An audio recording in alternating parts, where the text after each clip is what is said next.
Assalamualaikum teman-teman kelas 10. Apa kabar semuanya? Semoga selalu sehat walafiat ya. Aduh maaf kalau misalkan ini goyang-goyang kameranya. Oke, sebelum mulai belajar jangan lupa kalian berdoa dulu. Oke. Nah, kalau saya berdoa, pertemuan kita kali ini adalah pertemuan kelima ya kalau nggak salah. Nah, kita akan melanjutkan pembahasan yang minggu lalu. Pembahasannya masih terkait dengan trigonometri.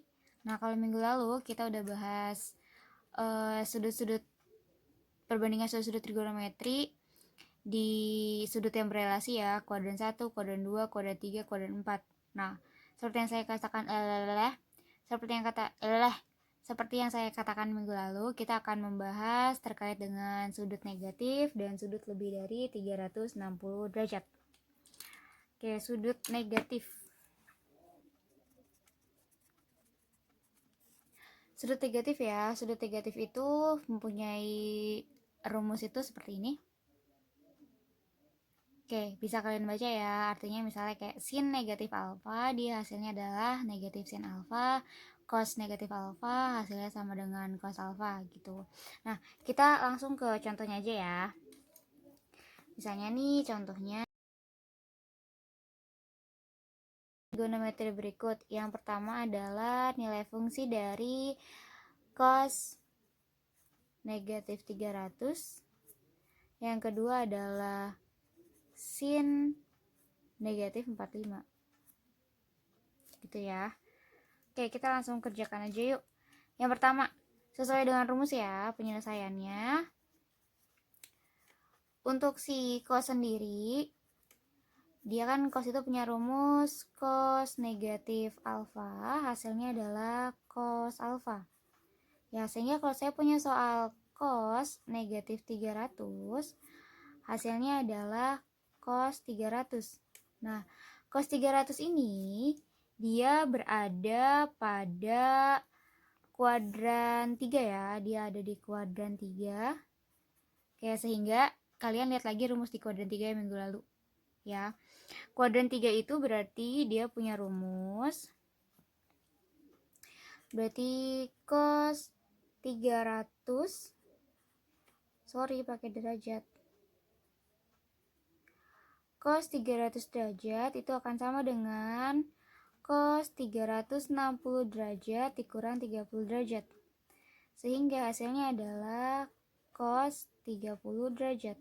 Cos 3 60 apa sih?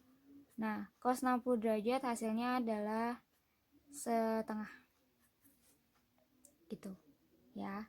Jadi saling berkaitan nih antara si sudut negatif dan si sudut-sudut yang berelasi. Oke ya. Nah, selanjutnya yang B. Yang B ini ada sin negatif alfa akan menghasilkan negatif sin alfa. Sehingga kalau saya punya sin negatif 45, hasilnya adalah negatif sin 45 derajat. Ya. Negatif sin 45 itu berapa? 0, setengah akar 2 ya. Gini hasilnya. Gitu, kalian bisa cek di kalkulator kalian masing-masing. Oke, ini udah untuk sudut yang negatif. Sekarang kita masuk ke sudut yang lebih besar dari 360 derajat.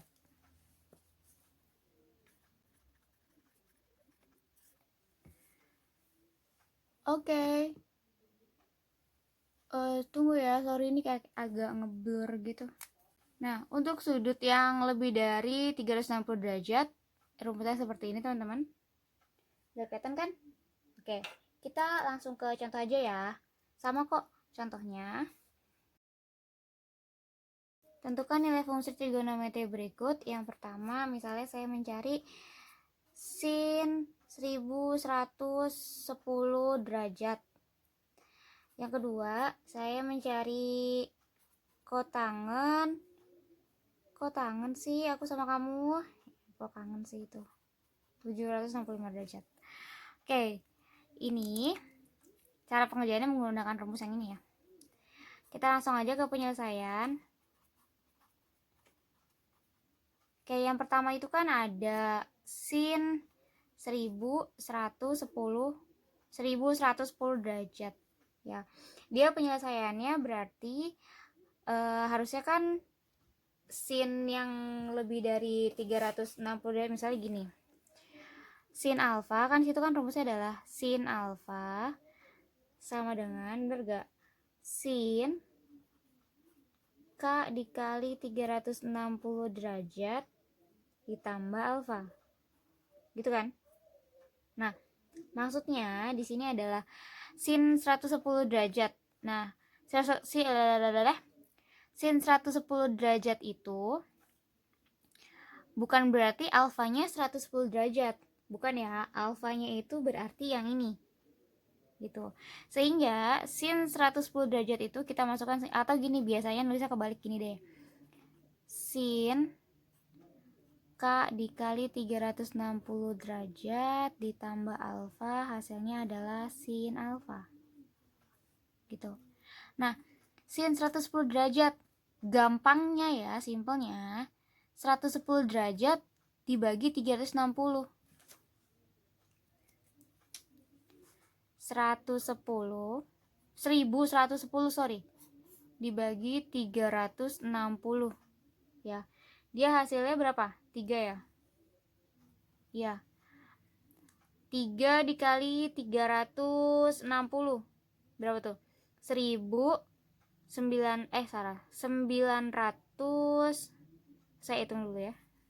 Tahu salah, bro. 360 dikali 3 081 1080 sorry 1080 dikurang, berarti sisanya 30 ya. Nah, berarti gini, gampangnya kamu tinggal tulis, udah nih pembagian kayak gini, tinggal tulis berarti sin K nya itu hasilnya 3 berarti dikali 360 derajat ditambah alfa. Alfa itu adalah sisanya. Yang ini hasilnya, yang alfa adalah sisanya 30. Sehingga hasilnya adalah sin alfa, yaitu sin 30. Sin 30 piro? Sorry pakai derajat guys. Sin 30 itu 0,5. Gitu ya. Jadi gampangnya pakai pembagian kayak gini aja. Oke, kita coba lagi deh di kotangan 765 ya. Nah, si kotangan sendiri berarti dia punya rumusnya itu misalnya kayak kotangan alfa sama dengan sama ya. Nah, kalau kotangan ini berarti kotangan K dikali 180 derajat ditambah alfa. Oke, sama. Simpelnya si 765-nya ini kita bagi dulu aja. Sama 180. 765 dibagi 180. Ya. Hasilnya berapa tuh? 4 ya? 180 kali 4. 0, 8 kali 4, 2, 3, 4, 5, 6, 7, 7, 20. 720 berarti dia punya sisa 45. Nah, lakukan hal yang sama kayak tadi. Berarti ini tulis dulu kotangan K-nya adalah 4 dikali 180 ditambah alfanya 45. Berarti 45 derajat. Hasilnya adalah kotangan alfa, kotangan 45 derajat. Oke, kotangan 45 derajat itu 1. Ya, berarti hasilnya 1. Gitu. Gampang kan? Gampang banget dong. Udah deh selesai sudut negatif sama sudut lebih dari 360 derajat. Nah, sekarang kita coba masuk ke soal yang lebih kompleks yuk. Check this out. Untuk soal yang lebih kompleks, soalnya kayak ini. Nih ya, sebelah sini. Di situ kan ada gambar tuh. Nah, terus dia juga diketahui panjang sisi packingnya 12, QR-nya 8, M dan N masing-masing titik tengah antara PQ dan PS. Jadi di PS ada titik tengah namanya N, di PQ ada titik tengah namanya M. Nah, kalau udah, jika sudut MNS sama dengan alfa, lihat deh, MNS. Nah, kan N di tengah tuh, berarti alfanya ada di huruf N. MNS, N-nya di tengah, berarti alfanya di N. Kalau A, B, C, berarti sudutnya di B, gitu ya. Nah, terus, dan PMR. PMR berarti sudutnya di M. Sudutnya di M adalah sudut beta. Tentukanlah tangen theta. Iki loh, theta nggak diketahui. Ini bukan tangen theta yo. Ini salah. Ini harusnya tangen alfa. Sorry, tangen alfa harus ya. Terus sin beta. Sin beta. Oke. Nah, kalau udah kayak gitu, saya mau gambar ulang aja ya di sini soalnya, tapi yang ini.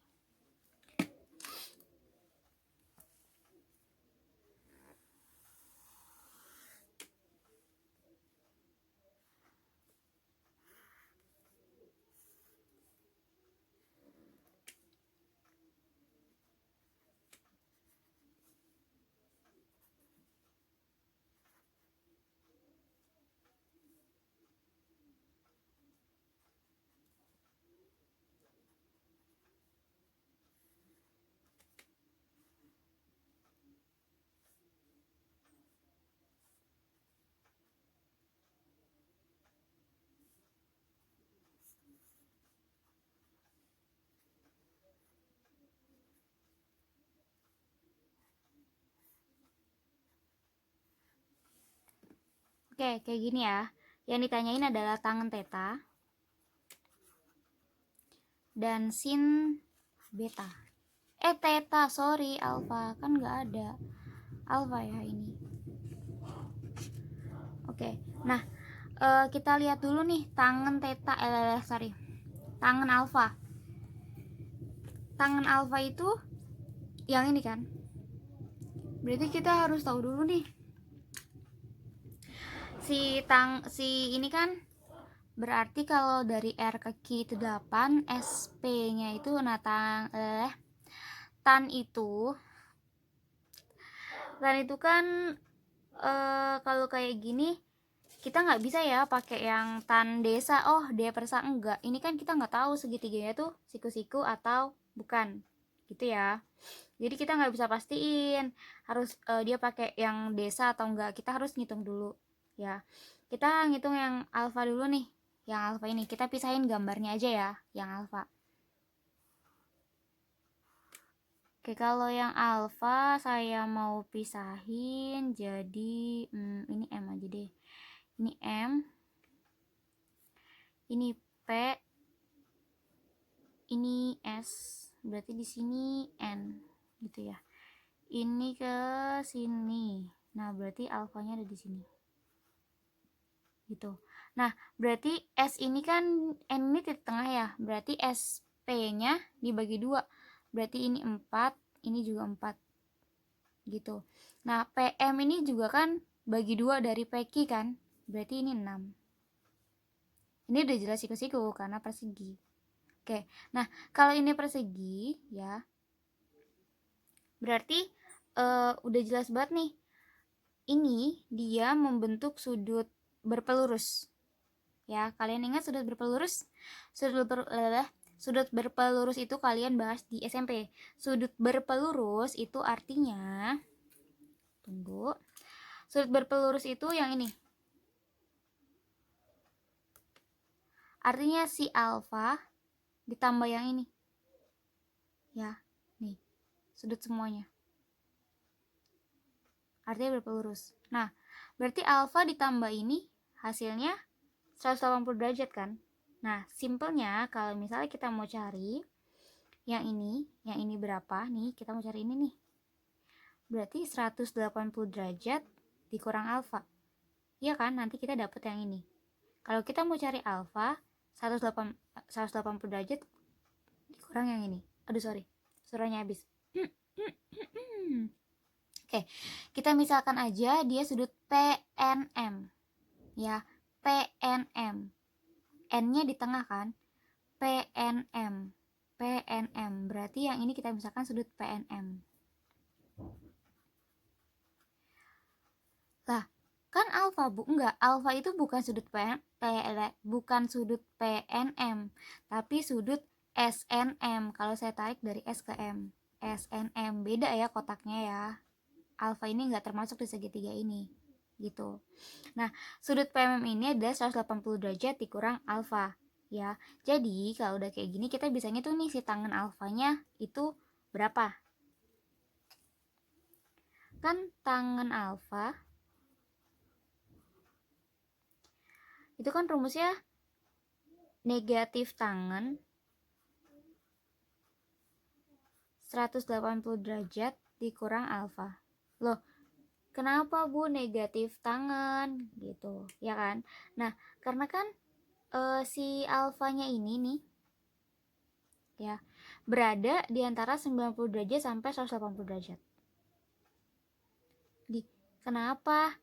Emang iya adanya di 90 derajat sampai 180 derajat atau adanya di kuadran berapa tuh 90? Oh, kuadran 2. Nah, di kuadran 2 itu kan X-nya negatif, Y-nya positif.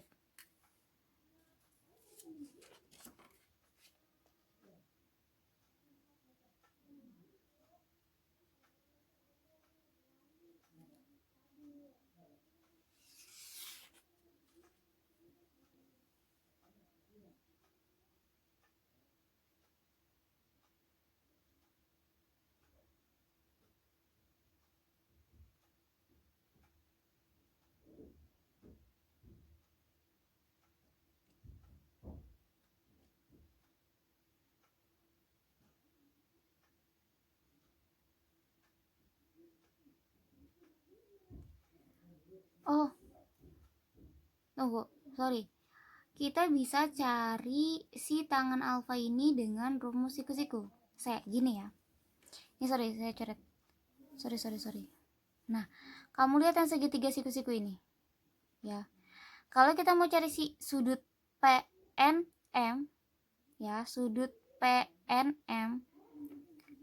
Misalnya tangan PNM. Tangan sudut PNM.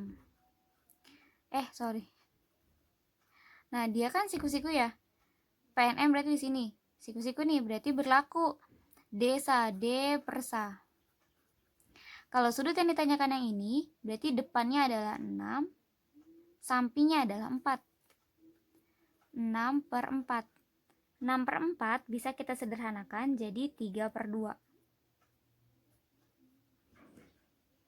Gitu. Oke? Sampai sini paham ya? Jadi kita bisa cari yang ini.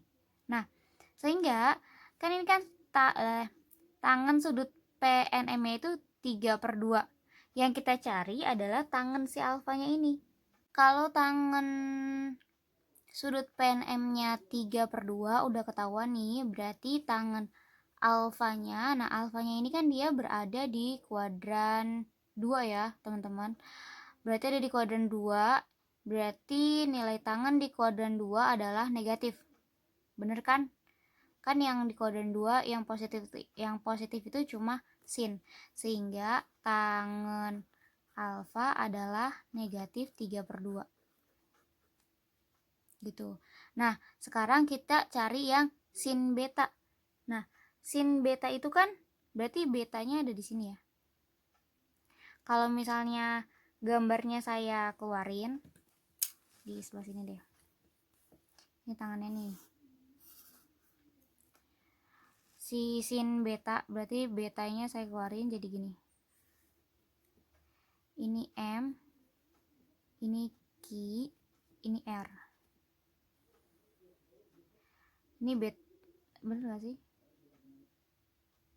Ya, ini beta.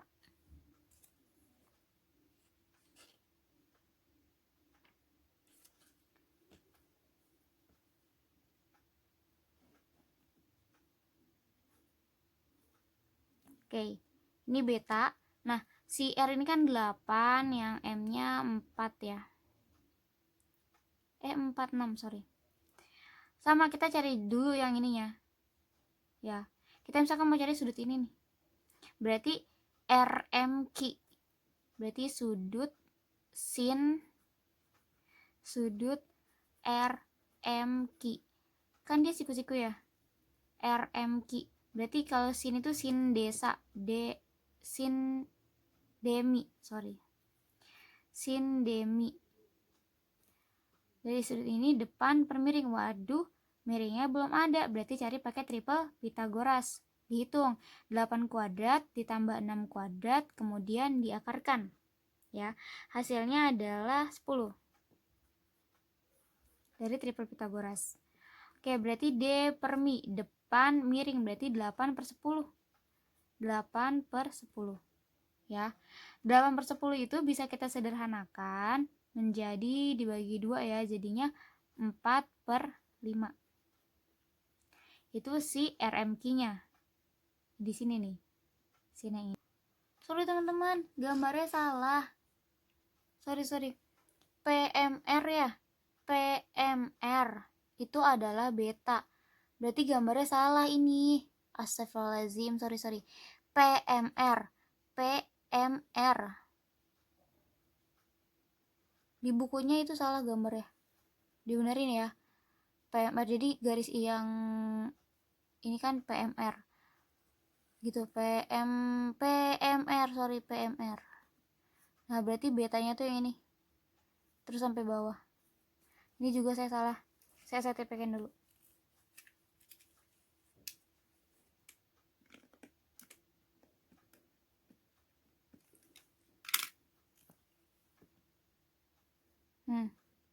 Benar-benar ini. PMR. Kan kesininya tuh R. PMR. Jadi sudutnya di sini. Sorry, itu gambarnya salah. Berarti PMR ini kan ada di kuadran 2 ya, sin betanya. Nah, karena dia ada di kuadran 2 berarti positif kan, sini di kuadran 2, berarti tetap 4 per 5. Gitu. Ini gambarnya salah. Tadi yang alfa itu kan dia MNS. MNS begini. Oh, ini gambar keseluruhan, tapi gambarnya itu sebenarnya kayak gini, MNS. Ini tuh. Wadaw, aneh. Gitu ya. Ini dia gini. Sorry. Gitu. Gambarnya lurus ya. Oke. Ini contoh soal yang agak kompleks ya. Nanti kalian bisa coba-coba latihan. Atau kalau ada soal, ada yang mau tanyain aja. Oke, nah selanjutnya ke contoh soal yang kedua yuk. Oke, ini contoh soal yang kedua ya. Pada gambar di samping terlihat tabel garis lurus yang dicari adalah sin sudut DEA. Ya, sin sudut DEA. Kita gambar ulang ya.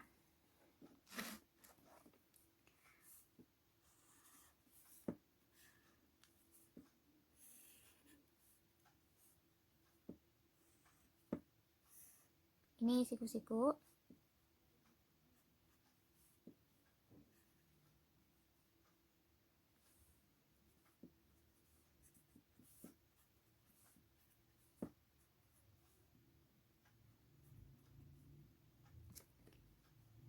Oke, yang dicari adalah sin sudut DEA.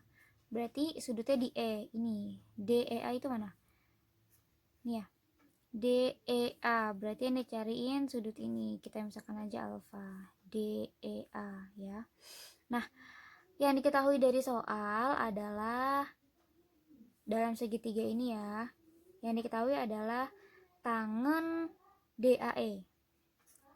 Tangen sudut DAE. DAE berarti di sini karena ini siku-siku berarti tangen D persa. Ya. DAE. DAE berarti dari sini. Ya, kita misalkan aja ini beta. Sehingga yang diketahui adalah tangen beta. Tangen beta D persa depan per miring. Depan miring yang ini. depan per miring ya. Sudut ini tadi tangen, kita misalkan aja tangen beta sama dengan D per sa. Tangan betanya udah ada kan? Tangan betanya adalah 4/3, 4/3 ya. Kita tangan beta 4/3, D per sa. D sa. D sa. D sa. D sa. D-nya kita belum ada ya. D-nya belum ada. Sa-nya kita udah punya 3. Ya, otomatis D-nya adalah 4. Ini ada di contoh soal, ada di latihan yang kemarin kok. Yang di dead quiz ya. Berarti D sama dengan 4. Artinya DE 4. Gitu. Nah, kalau misalnya kita yang ditanyain adalah sisin, nih sisin. Sin itu kan rumusnya adalah, karena ini siku-siku ya. Berarti kita misalkan tadi kan sinnya itu alfa ya. Sin demi depan per miring. Depannya udah ada, miringnya belum ada. Berarti miringnya yang ini kan. Ini udah ada. Berarti kita pakai Pitagoras. Miringnya berarti 4 kuadrat ditambah 3 kuadrat kemudian diakarkan. Miring sama dengan akar dari 4 kuadrat ditambah 3 kuadrat. Berarti akar dari 16 ditambah 9. Ya. Akar 25. Berarti 5. D per mi. D per mi. D-nya 4, mi-nya 5. Berarti 4/5. Benar-benar? Oke. Ada pertanyaan? Oke, kalau nggak ada,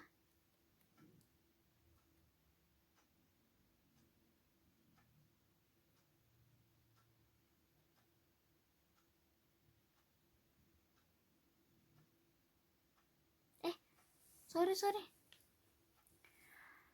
Ini kan tadi yang ini depan ya. Depannya, ini sampingnya. Berarti kalau ini depan per miring. Sorry. Depan per miring. Ini depannya itu punya si, oh ya ampun, sorry ngantuk, maaf. Gini, sorry. Ini depannya ini 4 dilihat dari si beta ya. Sedangkan si sinnya ini alfa. Sinnya ini alfa berarti lihatnya dari alfa. Depannya berarti 3. Miringnya itu yang ini. Kenapa miringnya ini? Nggak mungkin. Kalau misalnya ini kan miring itu cuma satu sisi. Tadi kan dari beta lihatnya desa, depan, samping. Berarti miringnya tetap ini kan, miring tetap miring, nggak akan berubah. Yang berubah cuma D sama sa doang. Nah, ini dari beta, depan, samping. Tapi kalau dari alfa, depan, miring. Depan, miring. Ya, kenapa miringnya ini? Kenapa miringnya nggak ini? Nggak, karena ini samping. Ya, depan, miring.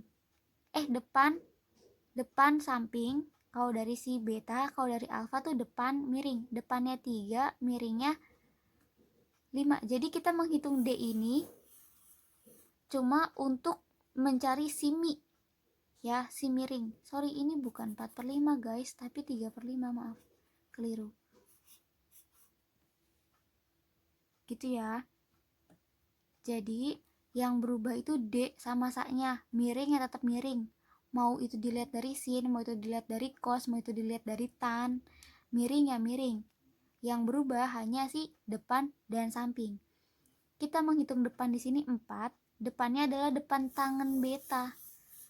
Ya, depan tangan beta. Sehingga depan di sin alfa beda juga. Gitu, lihat posisi sudutnya di mana. Gitu ya. Sorry udah ngantuk. Nah, gitu.